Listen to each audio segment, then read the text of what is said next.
I'd like to welcome everybody and thank you all for joining us here tonight for this very special presentation, very exciting presentation as we go to Dubai.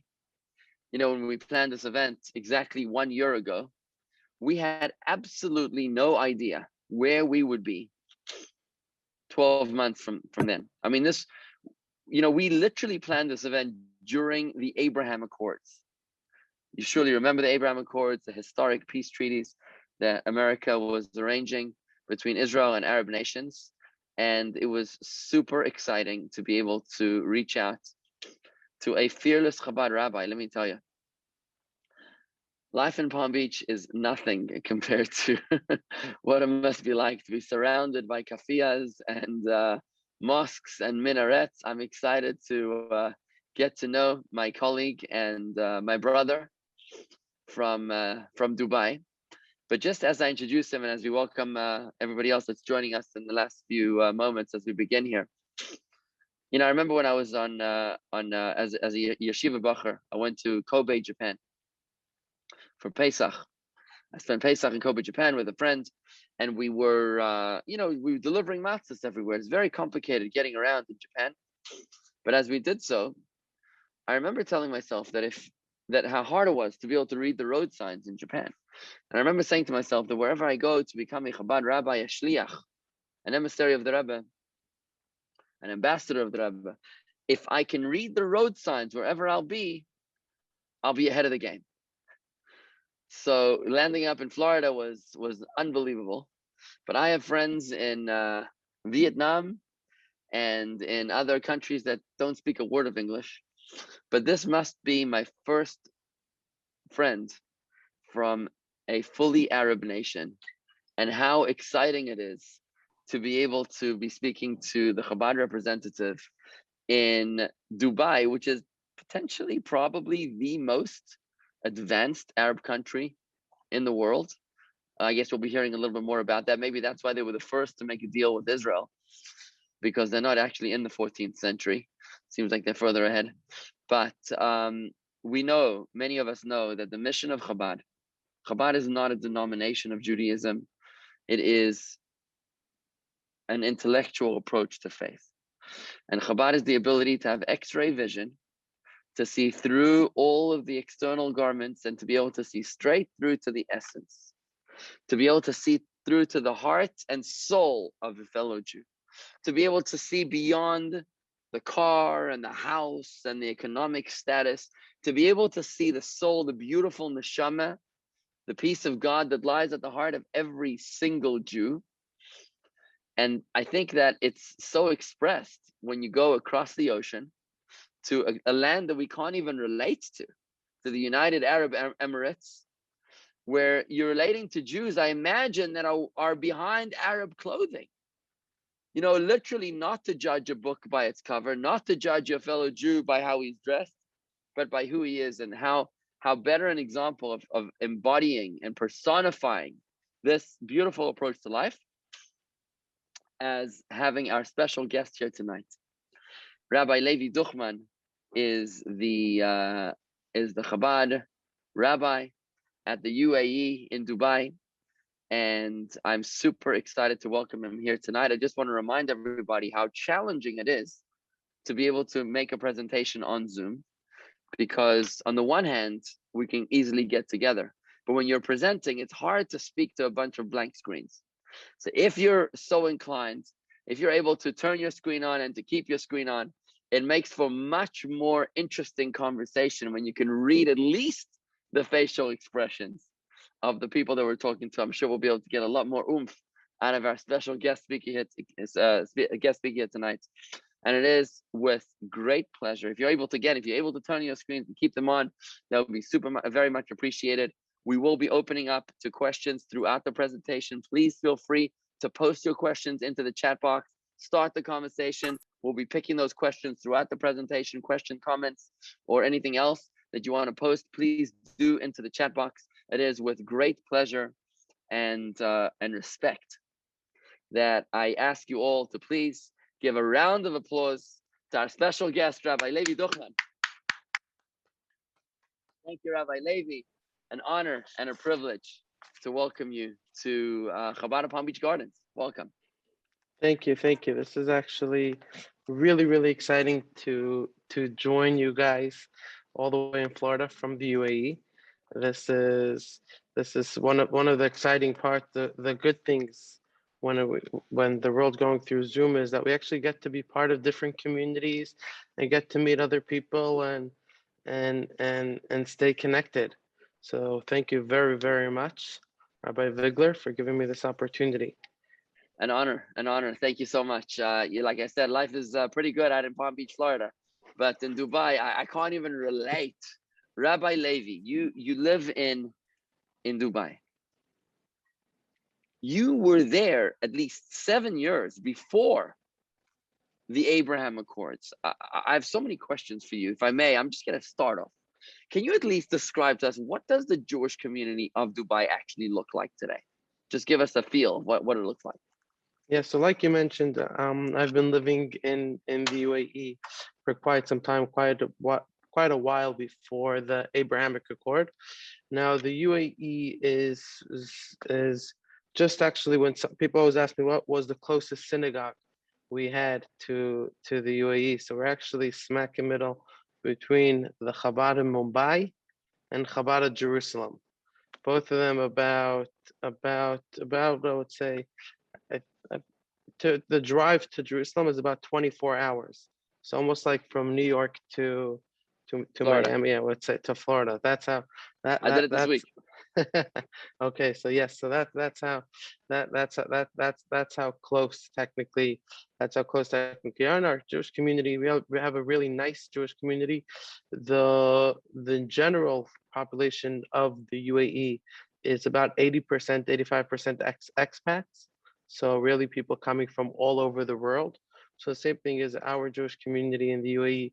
We really have Jews from all over. We have some Jews from Florida, from the US, from Europe, from the Maghreb. So that would include people from Morocco, Tunisia, Australia, really Jewish community members from all around the world that come to the UAE, whether they have an opportunity for business or professionals, doctors, lawyers, really quite a wide spectrum of Jews come to live in the UAE. Are there any Arab Jews in the UAE? Yes, of course. So you don't have any what you would call Jewish Emiratis. Obviously, you have many Jews that were born in the UAE, some Jews living there for 40 years, but actual Emiratis holding Emirati passports you don't have. But we do, just one of our neighboring countries is Bahrain. And in Bahrain, you do have Bahraini Jews where they carry Bahraini passports and they have a seat in the government. And recently there was a Jewish Bahraini ambassador, Huda Nunu, to the U.S. from Bahrain. So you definitely that is, but in the UAE we just have Jewish residents, no Jewish Emiratis. So how many shuls are there? Are there kosher restaurants, bakeries, schools, mikvahs? What do you So have when in terms when of we the Jewish came to community? so so when we came to the UAE, it was at the first time was obviously very difficult to find kosher, and parents that moved there with children didn't have much access to Jewish education, so it wasn't the most, let's say, conducive place to bring up a Jewish family. But of course, the mission which every Chabad rabbi has, and like what you guys have in Florida, that the Rebbe says that we have to show unconditional love to every single Jew, no matter where we are. We have to make sure that every Jewish family has the opportunity to educate their children, whether it's to prepare them for their bar bat mitzvah or to have access to kosher food, etc. And this is the same thing which we've built up in the UAE. And today we are very proud to say that we have our own local kosher shechita of chicken. So we have our own local kosher chicken. We have a kosher nursery, a Jewish nursery. We have a That's a we have kindergarten. a kindergarten. Yes, a Jewish kindergarten. We have a Talmud Torah, I think a and nursery in America means a place where you grow it's plants. yes, yes. So in the UAE as well, but you can use it for both. So yeah. Okay. So we have a kindergarten, and we have a Jewish Talmud Torah for after school programming, education for children. And I'm sure you guys heard of the Burj Khalifa, the world's tallest building. So just on the bottom of the world's tallest building, you have a kosher restaurant. In the building, in the world's tallest building, there's a kosher restaurant where you could go Wow. inside and get a Glock kosher steak in the center of Dubai. So now being a Jew, enabling and having access to kosher or to Jewish education is possible today in the UAE. Guys, this is amazing. There's not. I know that there's much more Jews living in Palm Beach Gardens than there are in Dubai, and they have a kosher restaurant in the world's tallest building. Guys, this is very embarrassing. It's about time. You know, we had a kosher restaurant. Admittedly, didn't go too well, but I think we have to learn from our brethren in the UAE. How many Jews live there, Rabbi Duchman? So we do have a few thousand Jews living in the UAE, scattered around throughout Dubai, Abu Dhabi, and the other Emirates. So the UAE is the United Arab Emirates. So it's actually seven Emirates. The main one, the capital being Abu Dhabi, the most famous one being Dubai. And we actually have more than one kosher restaurant. We have about five kosher restaurants Unbelievable. in Dubai. Yes, Wow. with our own kosher chicken supply, and the country just by as the Abrahamic Accord was happening, we opened up a new kosher agency called Emirates Agency for Kosher Certification, and this is a kosher certification licensed by the UAE. So if we look for a second, we focus on the UAE government, who they are, you'll get a much better understanding of how the Jews live in the UAE and why it's a special place. So the leadership of the UAE was the United Arab Emirates was actually founded by a man named Sheikh Zayed bin Sultan Al Nahyan, and they were part of the ruling family of Abu Dhabi. And they got together the other ruling families of the different emirates, and they established the UAE. And the UAE is a place where they really show and lead the people with tolerance and coexistence. And it's a place where you have over 200 nationalities, and it's really a place where it's safe. The probably one of the safest places in the world. The only dangerous part, when anyone asks me, is it dangerous to walk around in Dubai? So I say yes in the summer. If you can't really, very, very dangerous to walk to Shul because you might die from the heat. It's very, Sounds very like hot. Florida. Yes, no, a little bit worse than Florida actually. So I it's imagine very, so. very hot. You can't walk. You could probably max a 10-minute walk, 12-minute walk without water. Otherwise it's really, really hot. Sometimes 110 degrees, 112, 115. Very, very humid. This is just for a few months a year.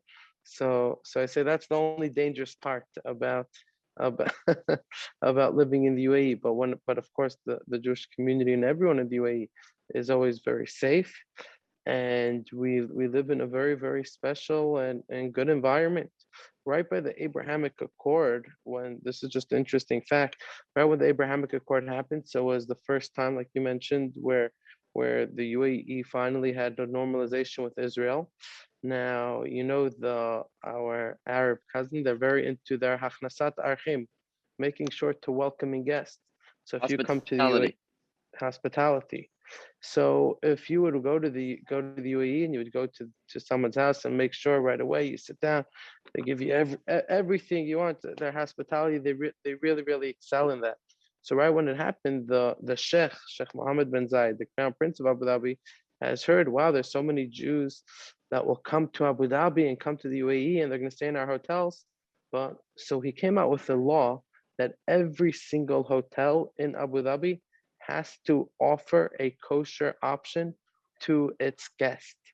So since then, we partnered, Emirates Agency for Kosher Certification partnered with the Dubai government, with the Ministry of Tourism, where we have every single hotel in Abu Dhabi will have kosher food. So we split it into three categories. So some hotels will have a full-time kosher kitchen with a mashgiach, full time. Anytime someone comes in, they'll have access to kosher food. Other hotels would have a set-aside kitchen, which they would only open based on demand. And then obviously you have the other category where they won't have their own kosher kitchen, but the staff are trained to bring in kosher catering from outside kosher caterers. And this is something which they've done since the Abrahamic Accord to show the hospitality and to show that yes, when we open our doors to Israel and we will have Jews coming here, it's important that they have what to eat. It's important that they'll be happy, and this is something which the government initiated. And obviously, it was a great honor for us to partner with the government and to roll out this program across the Emirate of Abu Dhabi. This is unbelievable. Halavai, we say, if only in Florida we would have such access that every single hotel would have the mandates, would care to make the Jewish visitors feel comfortable with kosher food. It's really unbelievable that this is happening. I mean, really, the question I'm trying to get to, Rabbi Duchman, and of course, everybody's welcome to post your questions into the chat box over here to be part of the conversation. But Rabbi Duchman, I think the big question everybody wants to know is the question of anti-Semitism. Because when it comes to anti-Semitism, we know what goes on with Jews and Arabs in other places in the world. It seems like the UAE, from what you're telling me, it seems to be immune to what's going on in the rest of the world.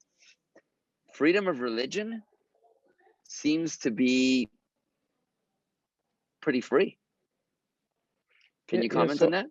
Of course. So if we step back a little and we look at the history of the Jewish people in the Muslim world, the Jews always had very, very comfortable and good lives, whether it was in Morocco, Tunisia, Algeria, Libya, Syria, Iran, all of these countries. If you look, there was very, very strong Sephardic Jewish communities.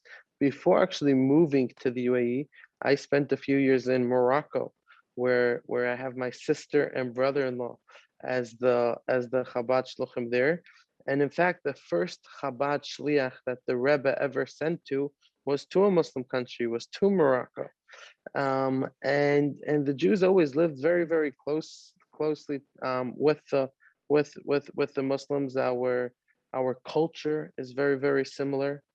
Our values, I must say, is at the core is very, very similar. So actually living as a Jew, and for me as a religious Jew and as a rabbi in the UAE is actually one of the most amazing places to live. You can walk around proud with your yarmulke, with your tzitzit. Nobody will judge you. No one will look down at you. On the contrary, people respect you. And the model in the UAE is that we don't judge or people based on how they're dressed or looking down. On the contrary, just like you'll have the Arabs, like you mentioned before, wearing kafiyas or this, or you'll have Jews wearing kippahs and feeling very, very comfortable. And since the Abrahamic Accord, we had many kinds of different Hasidim wearing different kinds of hats, and Jews with all big influx. Speaking about 10 flights a day from Israel to Dubai. So you could just imagine the kind of shoppers Dubai Mall attracted, and there was not one story of anti-Semitism. On the contrary, people were so excited to see the Jews. They were taking selfies with them, and it's actually a place where we feel truly comfortable and very, very supported by the royal families. So that's really incredible. Is Israel and Palestine not an issue in UAE? I mean, it's such a big issue in the rest of the Arab world, at least from our perspective.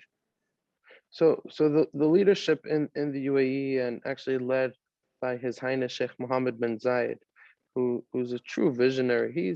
He always tells the people that we have to focus on the positive sides and focus on the places where we could learn from each other to build a brighter future for our children. So of course you'll have differences between people, and of course sometimes there's different religions, different nationalities, different cultures. But if we could find the places where we could get along, and the places where we could agree on and work together to build a brighter future, this is really what it's about. And if you look at the Abrahamic Accord, and since what it's accomplished, whether it's in the field of health, how many MOUs were signed between Israeli hospitals, Israeli insurance companies, and the UAE, different new business ventures in security, healthcare, education. This is something important. We now have Emirati students going to Israel to be educated, whether they're going to Tel Aviv University, Herzliya University. We have Israelis coming to the UAE to be educated. And when we build when we have this ecosystem where we feel comfortable coming together and really learning from each other, I think this really shows us on a bright future. And like we know, which the Rebbe always taught us, the best way to fight darkness is with light. Or like, if you're sitting in the forest and you're freezing cold, and you want to warm yourself up, you have two options: either you put on a coat or you light a fire. When you put on a coat, you warm yourself up. When you light a fire, you warm others around you. And I really feel that the UAE has lit this fire, and we could see right after the UAE forged this normalization, Bahrain followed, Morocco followed, and it's not a question that more countries in the region will start recognizing Israel, start recognizing the importance of the country of Israel, and start recognizing the innovation which Israel is bringing to the world. And this is actually something which is important. So back to the original question. So of course there's differences in opinions and politics, but I think the question is where we zoom into and where we focus on. And the focus in the UAE is definitely on finding the positive parts and finding the places where we could work together. What a great answer. That was really, really beautiful and touching. There's a question coming in from Howard Renson here. He's from Baltimore. He wants to know, he says, you spoke about kosher chicken slaughter. Is there also kosher meat? He wants to know. Is there also local kosher beef? Yes, so our local the kosher chicken is we have fresh chicken. The Jews in Dubai are a little spoiled, and they don't want their cows eating sand. So therefore we import the meat where where the cows are have really good what's it called? Good, strong, healthy cows. So unfortunately the UAE is a desert, and there's very little rain. So most of the beef actually is imported. But if there is someone that wants to have kosher beef specifically slaughtered in the UAE, we do have the ability to do it. Fantastic. So let me ask this question. So the year is approximately 2013, and you get inspired to go out and represent the Rebbe's work somewhere in the world. How did you get to Dubai? I mean, how did that even get on your radar? What inspired you to want to even go to the United Arab Emirates before there was even a deal with Israel? How does this even happen? So this like I mentioned really started in Morocco when I was living by my sister and brother-in-law. And like I mentioned, Morocco is a special place, as it's the place where the Rebbe's first shliach was sent to. My sister and brother-in-law moved there about 10 years ago. Unfortunately, the first shliach to Morocco already passed away. And in Morocco, you have I experienced this really beautiful thing where we have where you see the coexistence between the Moroccan community and the Jewish community, and you see how important it is for the Moroccans, for the Muslim community, to have the Jewish community and to make sure the Jewish community is comfortable there. And during our stay, my living in Morocco in the Muslim world, I've studied Arabic, so I learned to speak, to read and write Arabic. and working closely with my brother-in-law at that time, we of course had different inquiries from Jews living in the UAE, saying, "Oh, we're living here. Is there Chabad here? We need help with Rosh Hashanah and Yom Kippur, or we need help educating our children." And the flight from Morocco to the UAE is much closer from the US. And I started going there on very small trips for short visits to go visit the to go visit to go visit the Jewish people living there. And slowly the work has been growing until I finally moved there full time to be the shliach to the UAE. Wow. So you definitely have some background in terms of the family. You should know your the first rabbi to Morocco, the first Chabad shliach the Rabbi ever sent was to Morocco. His name was Rabbi escapes me here for a second, but he was best friends with my grandfather, at least my wife's grandfather, Rabbi Gershon Mendel Gorelik, who recently passed away.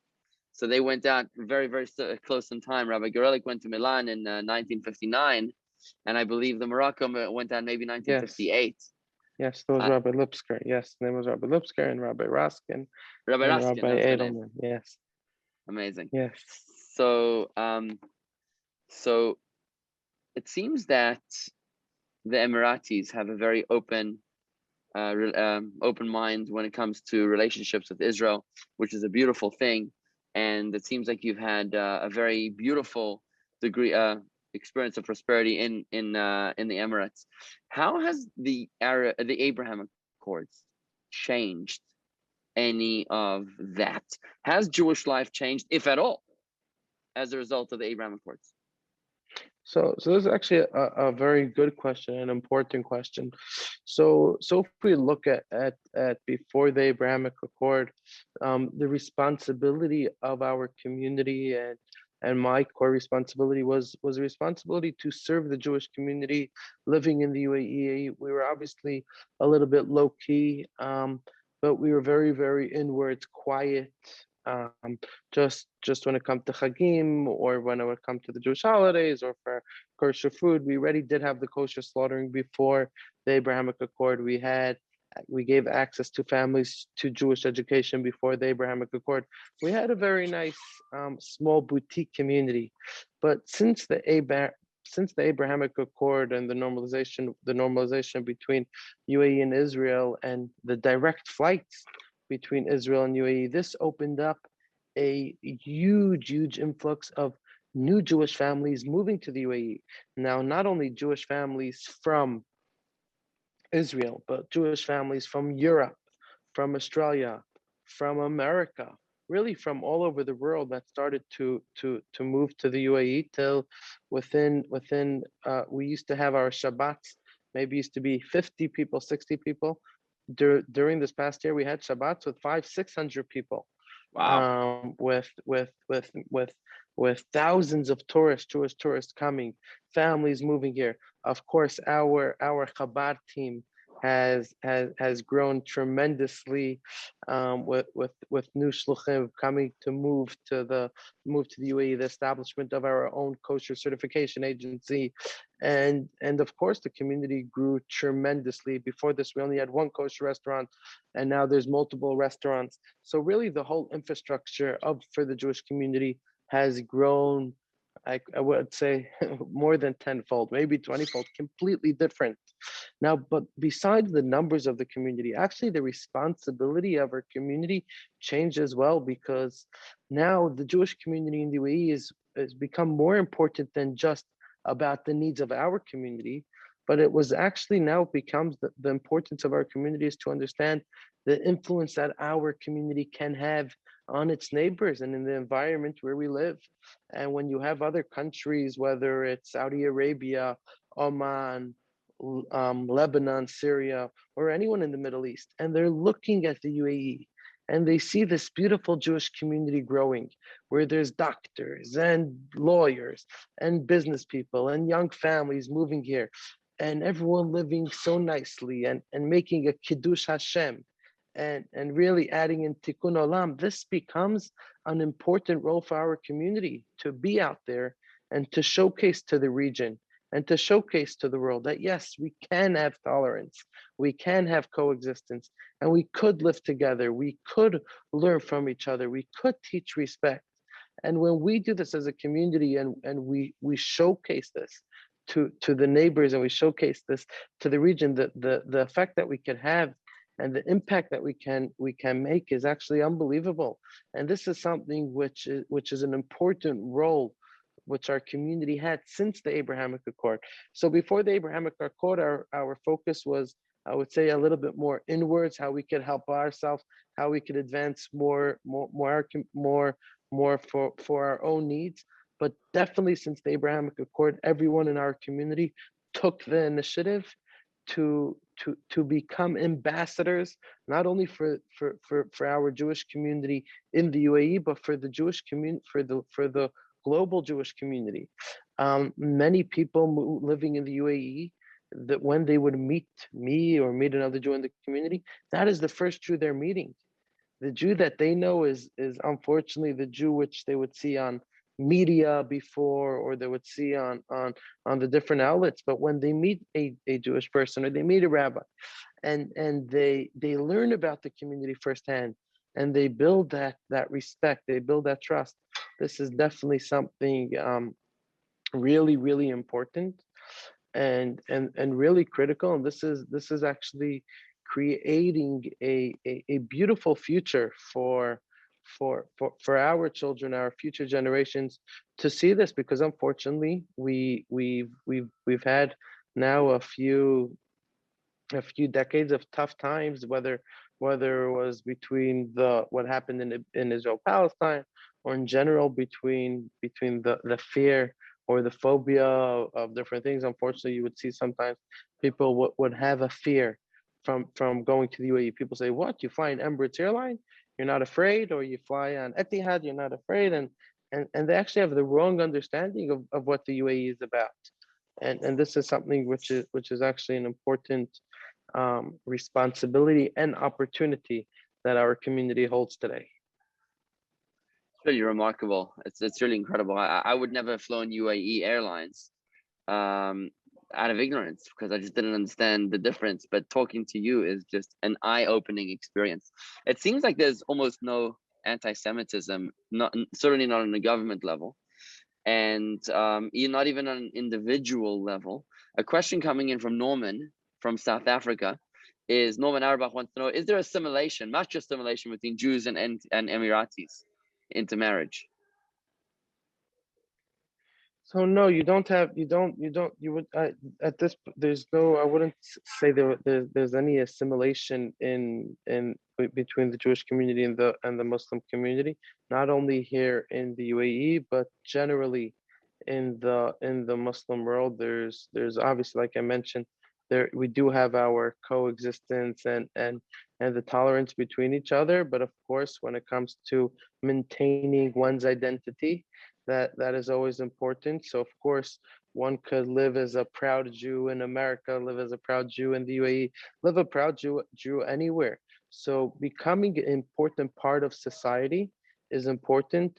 But of course, maintaining one's identity and maintaining one's heritage is values which people hold. And this is something very strong in the UAE, not only for the Jewish community, but for other communities as well. So you mentioned that before the Abraham Accords, the Jewish community, your outreach work was more focused only on the Jewish people. But after the Abraham Accords, you really began to branch out. I mean, just the thought that every hotel is kosher, is kosher on some level is really extraordinary. This would be, now we're coming to the second Hanukkah after the Abraham Accords, and Elaine wants to know. Elaine Collins is asking if you will be able to have a public menorah Hanukkah time. The signature of Chabad. So of course, if you look, the right after the Abrahamic Accord, even the first Hanukkah after the Abrahamic Accord, we had a very big menorah in the downtown Dubai, right by the Burj Khalifa, but right by the world's tallest building. We had a public menorah, and this menorah was very much endorsed by the leadership of the UAE, and it was the way the UAE was showing the world that yes, we are proud to have a Jewish community, and we are proud for our community to be proud about of their identity, and to show the world that they're lighting the menorah just like you light a menorah in the Eiffel Tower.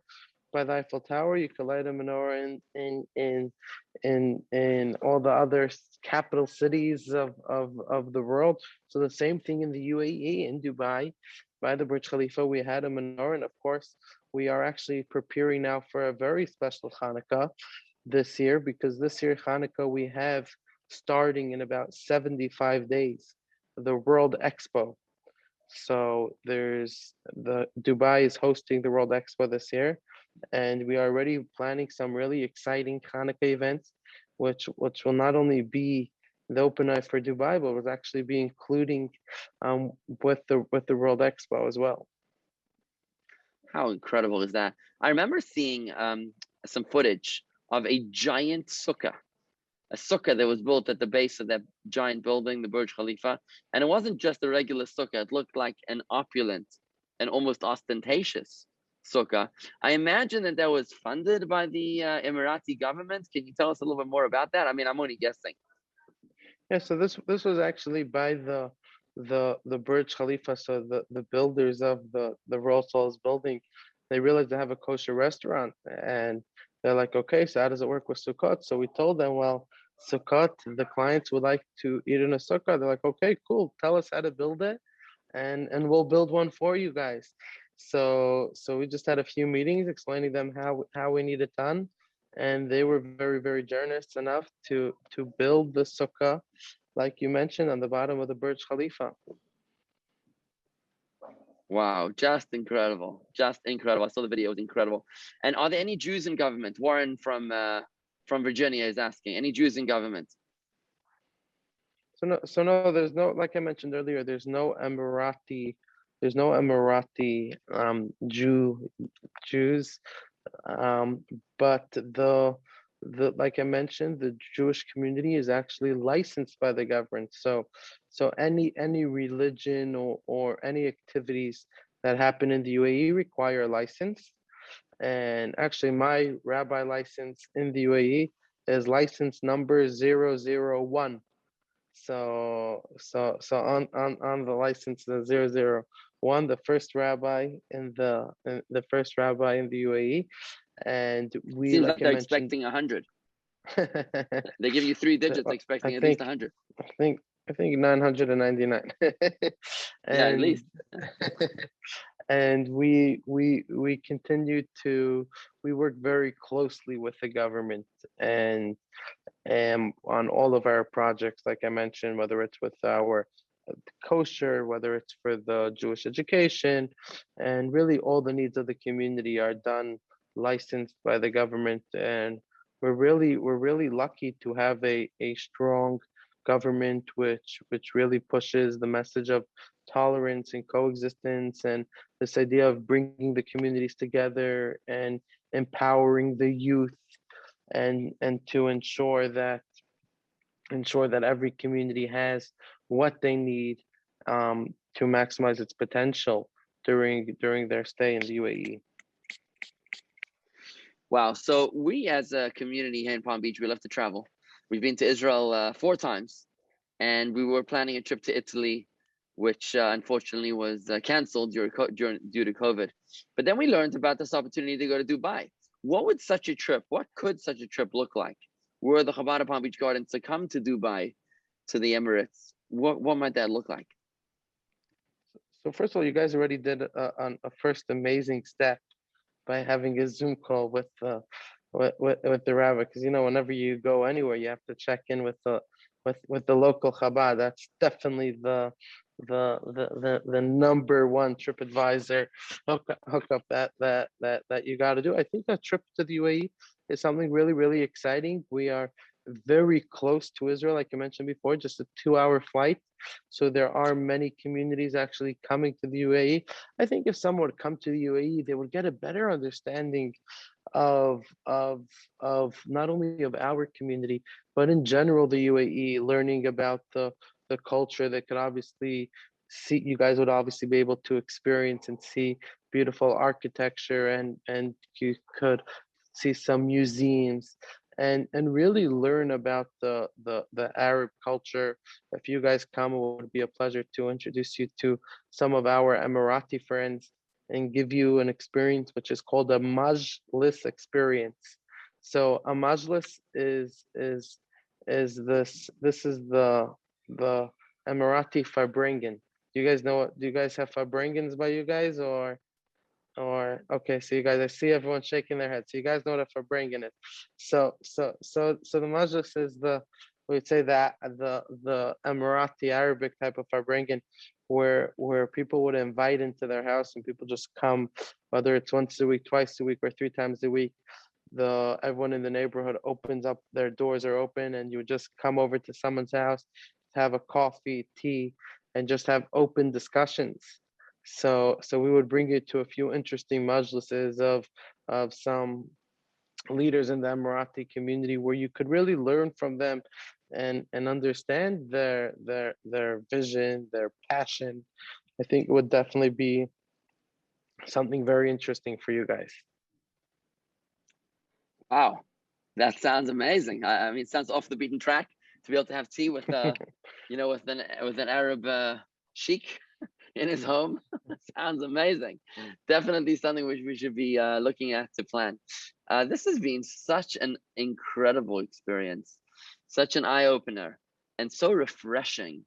After reading the newspapers and watching the news and hearing about all the problems and people hating, people not getting along with their neighbors, your story, Rabbi Duchman, is truly inspirational. To be able to see the courage in your eyes, which I guess is not only in your eyes, but it's in your blood, because you mentioned your brother-in-law, your sister are already in Morocco before you, and it seems like it goes back a couple generations. But the courage to be able to go out, cross the divide, to go to the other side, and to work it out in a way that is mutually symbiotic, respectful.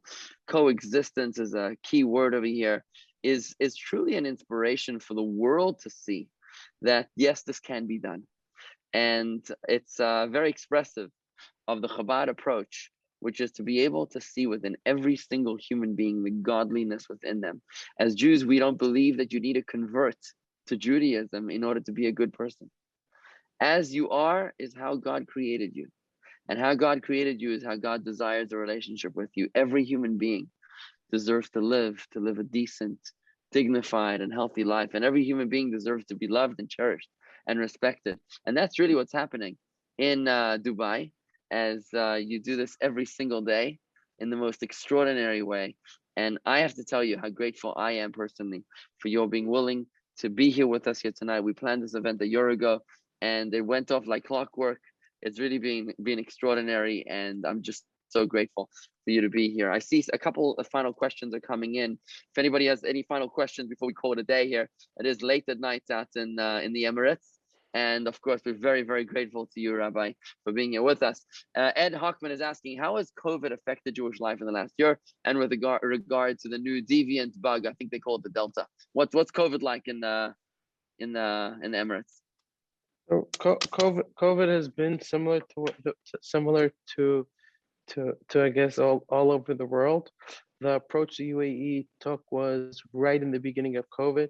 They had last year, February, March, had very strong lockdowns, and no one could, you actually couldn't really leave your house unless you got special permission to leave. Very strong lockdowns, and during that time, the government has built quite a strong infrastructure to hospitals and to ensure that the safety of all the people. And over the past few months, there's been actually they've been maintaining it very, very well, and life is pretty much back to normal. Whether everyone back in shul together, there's gatherings, there's events, there's weddings, there's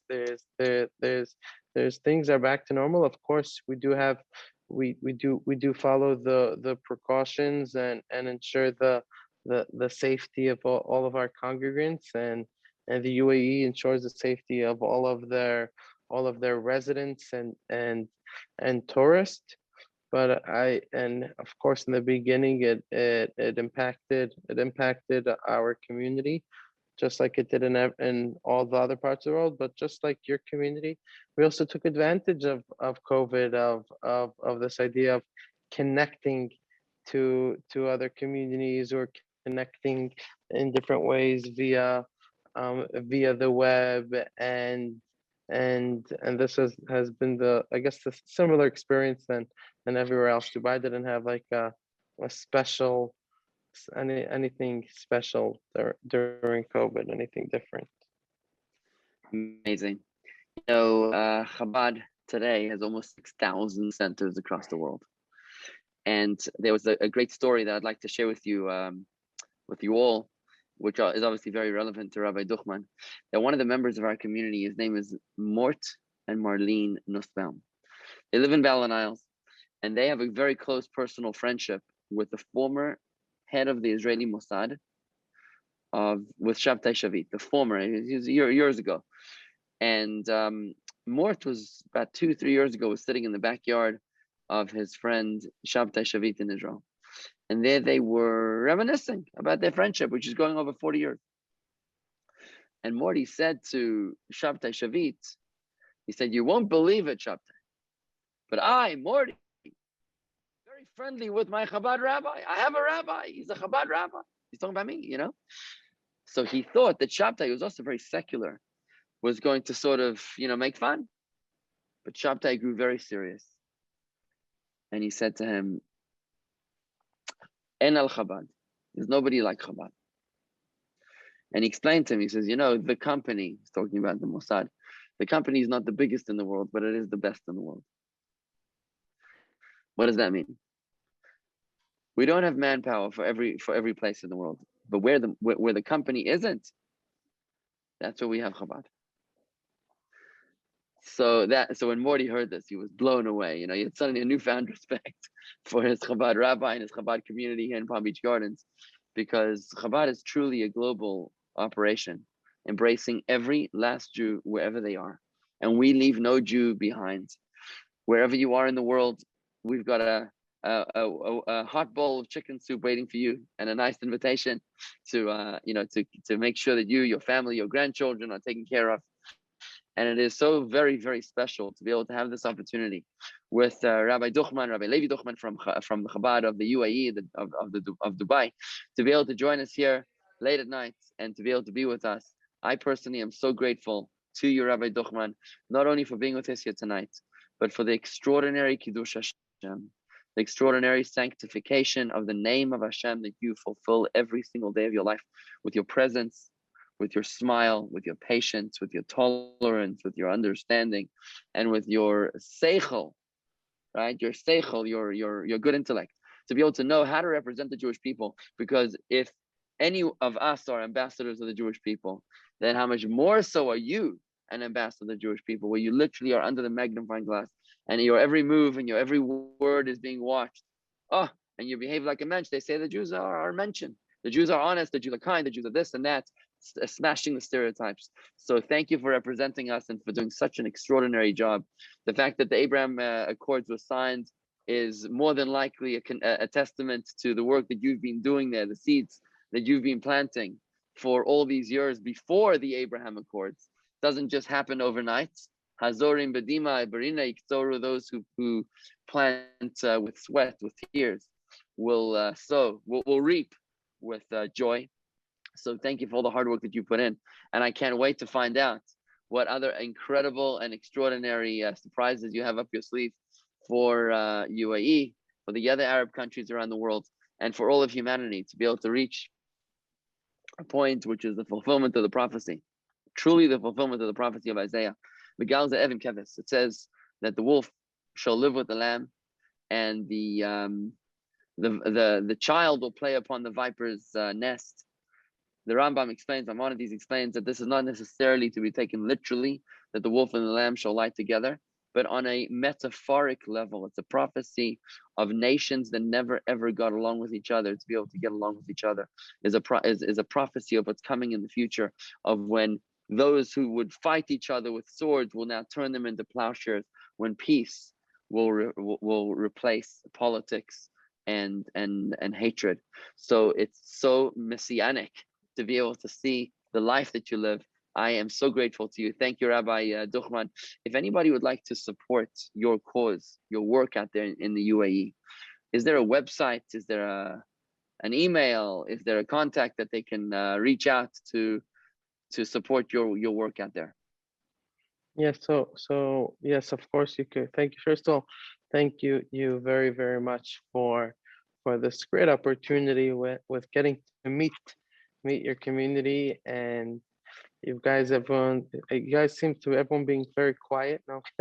Everyone's on mute, so it's difficult to hear back. But I definitely would love to come one time to spend time, maybe a Shabbat together, to learn more about your community and spend time. And like what you mentioned before with that story with your friend is actually quite incredible, because Chabad is in many more countries than Israel has embassies in. And this is you're speaking about an organization over 100 countries with the Chabad Shluchim, which were have this mission of following the vision of the Rebbe, of giving unconditional love to every single human, no matter where they are and what they're up to. And this is something really incredible to see this. And when living in the UAE and having visitors coming from different places in the world, and they're telling you about their Chabad, like you mentioned, it's really a global network. And to the most important part of this network is actually the community members, because when the different community members take the message of the Rebbe, which the Rebbe had unconditional avat Yisrael, love to another, and bring it to their friends, and then their friends carrying it on to others, is definitely the way to do tikkun olam, and to making this world a better place. And this really doesn't matter where you are, whether you're in Dubai, you're in Florida, you're in Mexico, you're in Libya, Australia, really anywhere in the world. I think if we follow in this footsteps what the Rebbe taught us, to show this unconditional love and respect for every Jew, for every human, and to make this world a better place, we're definitely have the power and have it within us to make this tremendous impact on the world. And like I tell our fellow Emiratis in the UAE, I say for us, we're very lucky. I say many times, people want to open up a business, or even in synagogues, they want to open up a shul. They want to understand what it's about, how much memberships they should charge, how much membership they shouldn't charge, what's the vision, what's the view. I say we're very lucky. The Rebbe taught us exactly what we need to do. The Rebbe says you have to go, you have to move to the place, you have to call it your home, you have to love every person, unconditional love. It doesn't matter what their occupation is, doesn't matter what their family background is, doesn't matter who they are. And you have to show this love to every person, and that is the base, the core, the foundation of the community. So to see your community following in the same way is really nice, and we look forward. Unfortunately, not everyone in our community wakes up for Fajr. Fajr is the first morning prayer, which is going to be in about 15 minutes from the UAE. All the mosques are gonna we'll start singing. But definitely looking forward to welcoming you guys. If you guys can make a community trip, that would be amazing. We'll let you meet some of our, like I mentioned earlier, community members. And of course, if anyone wants to support, like you mentioned, you can find us on very simple JewishUAE.com. And you can also read up more about our activities. And of course, looking forward to meeting you guys in person. Bezrat Hashem. Rabbi Duchman, if you Inshallah. are, inshallah, if you are, that means God willing, right? Yes. If you are planning a trip to the United States, we would love to host you for a Shabbat in Palm Beach Gardens, please do let me know if that is an option. We are planning our events for the whole year ahead, and if you are able to do that, I would love to host you. I Again, think that with you website, folks, guys, you is have to Jewish. book like 2 years in advance, no? Yeah, almost. It's 1 year. Right now, it's only 1 year. Oh, But you're it is still in 1 year? Okay. We're still in 1 year. It's JewishUAE.com, right? Not .org, right? JewishUAE.com. .com, yes. Rabbi Duchman, God bless you. From strength to strength, the torch of Israel shines bright in the United Arab Emirates. We've interviewed Chabad rabbis from Northern Australia, from Southern Russia, and now from the United Arab Emirates. What an extraordinary experience we take on our magic carpet as we fly around the world without leaving our armchairs. What an extraordinary experience, and we are so grateful to you. Thank you, Rabbi. Chazak ve'emat. Have a wonderful, successful growth to your community and to everyone that you touch in the United Arab Emirates. May it be more successful than you ever even dreamed possible. Thank you. Big Yasha Amen, Co-op from North Carolina. Thank you all. Thank you so much, everybody. Yasher koach.